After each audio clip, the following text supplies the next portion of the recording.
Đàm Tùng Vận và Hứa Khải công khai hẹn hò khiến toàn mạng rung truyền. Ngày tin tức được công bố, mạng xã hội gần như không còn một khoảng trống nào cho sự im lặng. Không phải một bức ảnh mờ, không phải một lời úp mờ, không phải tin đồn truyền miệng từ hậu trường, là một sự công khai rõ ràng, giản dị nhưng dứt khoát. Tên của Đàm Tùng Vận và Hứa Khải trong cùng một dòng chữ, không còn gắn với phim ảnh, không còn gắn với chemistry màn ảnh, mà gắn với hai chữ rất đời, hẹn hò. Chỉ trong vài phút, toàn mạng rung chuyển, từ fan lâu năm đến người qua đường, từ truyền thông chính thống đến những tài khoản cá nhân nhỏ nhất. Không phải vì họ quá phô trương, mà vì họ đã đi một đoạn đường quá dài trong im lặng. Bài đăng không dài, không có lời hoa mỹ, không cố chứng minh, chỉ là một câu ngắn, đủ để người đọc hiểu. Chúng tôi đang ở bên nhau, không giải thích quá khứ, không hứa hẹn tương lai, chỉ xác nhận hiện tại. Chính sự bình thản ấy lại khiến dư luận chấn động mạnh hơn bất kỳ cú sốc nào. Bởi công chúng đã quen với sự che giấu, sự né tránh, những lời phủ nhận quen thuộc. Còn lần này, họ chọn đối diện. Ngay khi tin tức lan ra, mạng xã hội chia thành nhiều tầng cảm xúc. Có người vỡ òa, fan lâu năm không nói nhiều, chỉ đăng lại những khoảnh khắc cũ, ánh mắt, khoảng cách, những lần đứng cạnh nhau tưởng như rất bình thường. Có người sững sờ, những người từng nghĩ mối quan hệ này chỉ là sản phẩm của kịch bản. Họ im lặng rất lâu, rồi mới thừa nhận có lẽ mình đã nhìn sai. Có người nghi ngờ, họ đặt câu hỏi về thời điểm, về động cơ, về sự trùng hợp.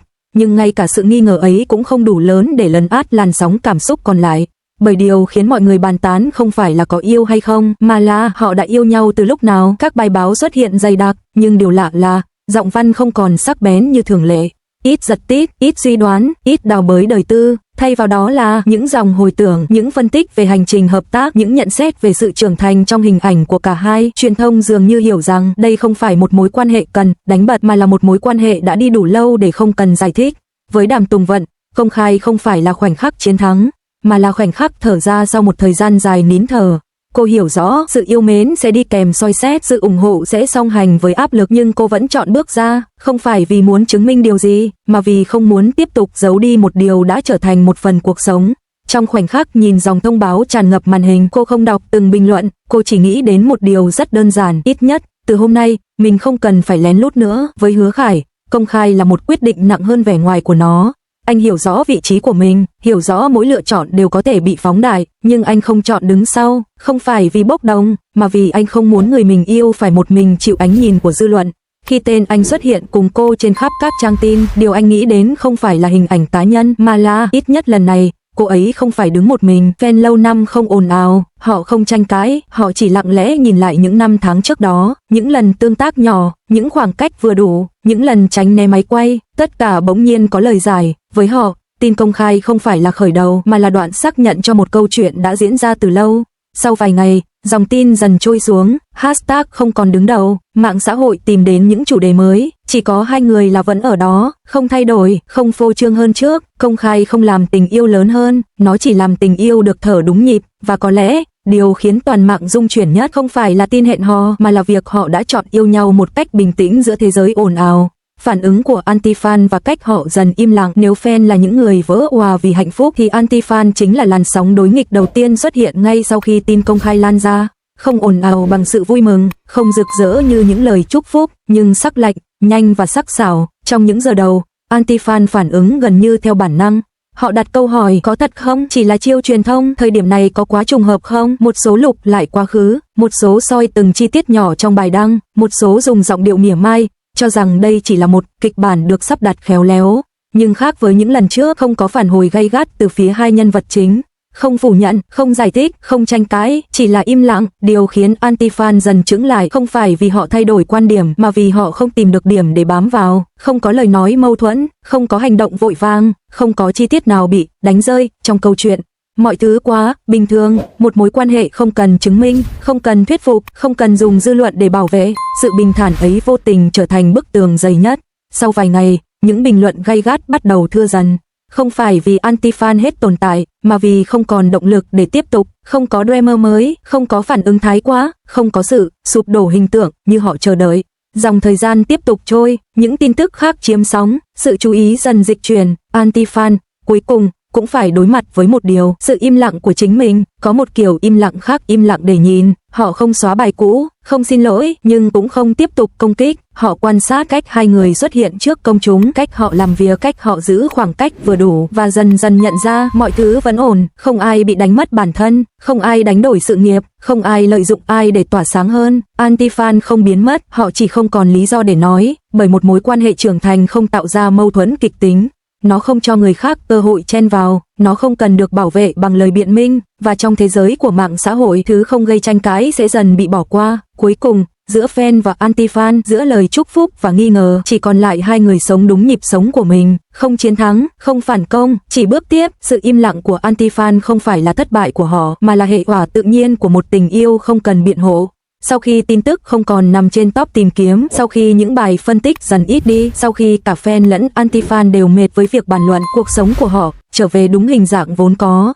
Không còn những khoảnh khắc cần được chứng minh, không còn ánh đèn soi chiếu từng cử động nhỏ, chỉ là hai người, mỗi sáng thức dậy với lịch trình riêng, nhưng trong đó đã âm thầm có chỗ dành cho nhau. Họ không cần xuất hiện cùng nhau thường xuyên, không cần đăng ảnh chung để xác nhận tình cảm, cũng không cần những câu nói lãng mạn để làm dịu dư luận.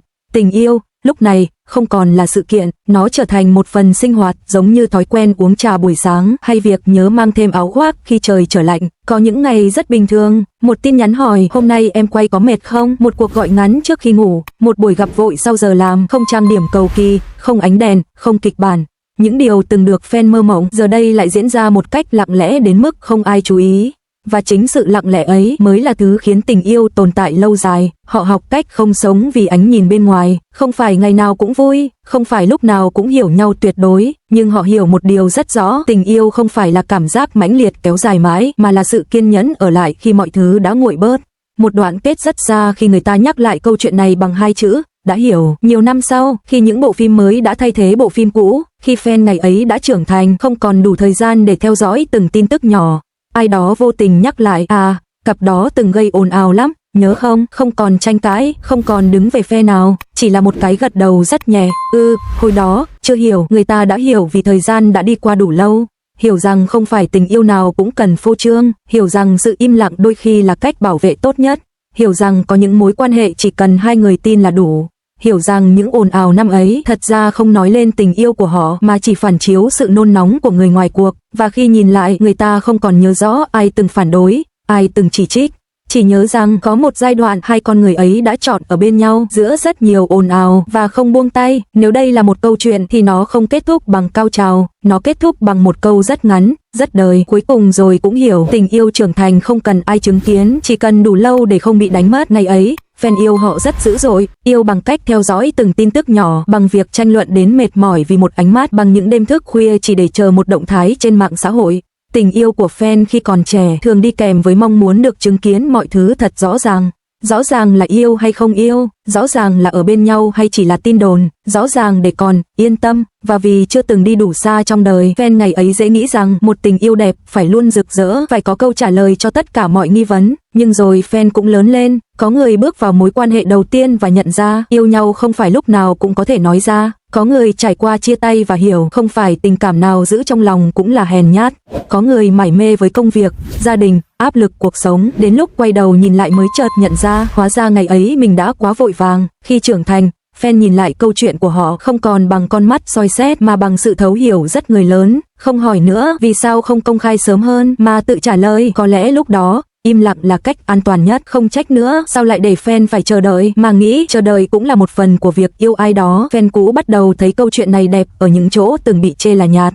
Đẹp vì họ không dùng tình yêu để đánh đổi danh tiếng. Đẹp vì họ không để cảm xúc bị kéo đi theo dư luận. Đẹp vì giữa ồn ào, họ chọn giữ lại phần quan trọng nhất cho riêng mình. Có fan từng nói hồi đó mình tức lắm, thấy họ mập mờ, thấy mọi thứ không rõ ràng. Nhưng bây giờ nhìn lại, nếu là mình lúc đó chắc cũng không làm tốt hơn họ, và chính khoảnh khắc thừa nhận ấy khiến fan hiểu rằng mình đã thật sự lớn lên. Câu chuyện này với fan cũ không còn là chuyện của hai người nổi tiếng, nó trở thành một lát cắt rất thật của tình yêu trưởng thành, không cần chứng minh, không cần thắng thua, chỉ cần đủ bình tĩnh để không đánh mất nhau. Và khi nhắc lại, fan không còn nói bằng giọng hào hứng của tuổi trẻ mà bằng một nụ cười rất khẽ. Ngày đó ồn ào thật, nhưng nghĩ lại họ đã yêu nhau theo cách rất tử tế. Có lẽ đến cuối cùng điều khiến câu chuyện này đẹp không phải vì nó từng gây chấn động, mà vì chỉ khi trưởng thành rồi người ta mới đủ lặng để hiểu